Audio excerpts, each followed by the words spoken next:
জন্মদিন উইশ করার পর সব বোনেরা বলছে, আপু তোমার হাতের বিরিয়ানি খাবো, অনেকদিন হলো তোমার হাতের বিরিয়ানি খাই না।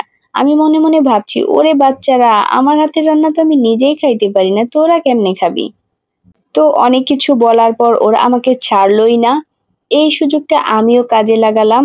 আমি বললাম আমি রান্না করব, কিন্তু একটা শর্ত আছে, মশলাগুলো ব্লেন্ড করে দিতে হবে। তো ওরা সবাই মিলে মশলাগুলো ব্লেন্ড করে সুন্দরভাবে গুছিয়ে দিল। মাঝে মাঝে মনে হয় এমন বোন পাওয়াও সত্যি ভাগ্যের ব্যাপার, কেমন সবগুলো কাজে হেল্প করে দেয়। এখানে আমি ১ কেজির উপরে চাল নিয়েছিলাম। চালগুলো আমি আগে থেকেই ধুয়ে নিলাম যেন চাল থেকে পানি ঝরে যায়। আর আমি চর্বি সহ ১ কেজির মতো গরুর মাংস নিয়েছিলাম। তো তারপর এই পেঁয়াজ কুচিগুলো ভেজে নিলাম। পেঁয়াজগুলি ভালোভাবে ভাজি করার পর এখানে আমি আস্ত জিরা দিয়ে দিলাম। তারপর আমি হাত দিয়ে পরিমাণ মতো পেঁয়াজ, রসুন, আদা এবং জিরা বাটা দিয়ে দিলাম। আমি যেহেতু একটু বেশি করে রান্না করছি তাই আমি সবগুলো মসলা হাত দিয়ে দিয়ে দিলাম। এরপর আমি বিরিয়ানির মসলা, টক দই, টমেটো সস দিয়ে দিলাম। সবগুলো মসলা আমি তেলে ভালো করে ভেজে নিচ্ছি যেন এর ভিতরে আলাদা কোনো একটা স্মেল না থাকে।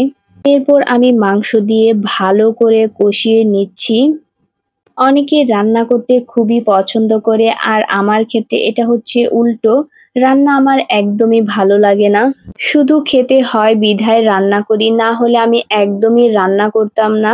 মাংসগুলো কষিয়ে নেওয়ার পর এর মধ্যে আমি চালগুলো দিয়ে নিলাম, যেগুলো আমি আগে থেকেই ধুয়ে নিয়েছিলাম।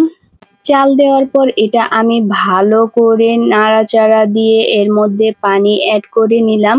পানি অ্যাড করার পরে এখানে আমি কিছু কাঁচামরিচ দিয়ে ঢেকে নিলাম। তো কথা বলতে বলতে আমার রান্নাও প্রায় শেষের দিকে। রান্না শেষ করে আমি একটা প্লেটের ভিতরে বিরিয়ানিগুলো ঢেলে নিচ্ছিলাম। আর এইদিকে আমার বোনরা বলছে সেই কখন থেকে বসে আছি, এই তাড়াতাড়ি খেতে দাও, অনেক ক্ষুধা লাগছে। আর এই যে প্লেটগুলো যার ভিতরে লেখা দেখতে পাচ্ছেন সবগুলোই হচ্ছে আমার গিফটের প্লেট। আমি যে স্কুলে শিক্ষকতা করেছি ওখান থেকে আমাকে গিফট দিয়েছে। আর এইদিকে আমার বোনরা তো খুবই খুশি, কারণ তাদের বিরিয়ানি খুবই পছন্দ। খুশিতে তো তুয়া একদম বিছানাতেই নাচানাচি করছে। আমি যেহেতু পারফেক্ট রাঁধুনি না, তারপরও বলবো মাশাল্লাহ অনেক ভালো হয়েছে। এটা আমার কথা না, বিশেষ করে লবণটা কিন্তু পারফেক্ট হয়েছিল। লবণের কথা এই জন্য বললাম কারণ আমি সব সময় লবণটা একটু বেশি দেই। আর এইদিকে তাদের জন্য বিরিয়ানির পাশাপাশি ঠান্ডার ব্যবস্থাও করা হয়েছিল, কিন্তু তাদের এটা পছন্দ হয়নি। তারা বলছিল এর থেকে তো স্প্রিট খাওয়ালে ভালো হতো। চিন্তা করছেন আপনারা, সবাই মিলে আমাকে কেমন ফকির করতে চায়। আমি যে তাদের কিপটা বোন, তারা কি সেটা ভুলে গিয়েছে? আর এইদিকে আমার যেন কষ্ট না হয় এজন্য আশা সবগুলো প্লেট ধুয়ে দিচ্ছি।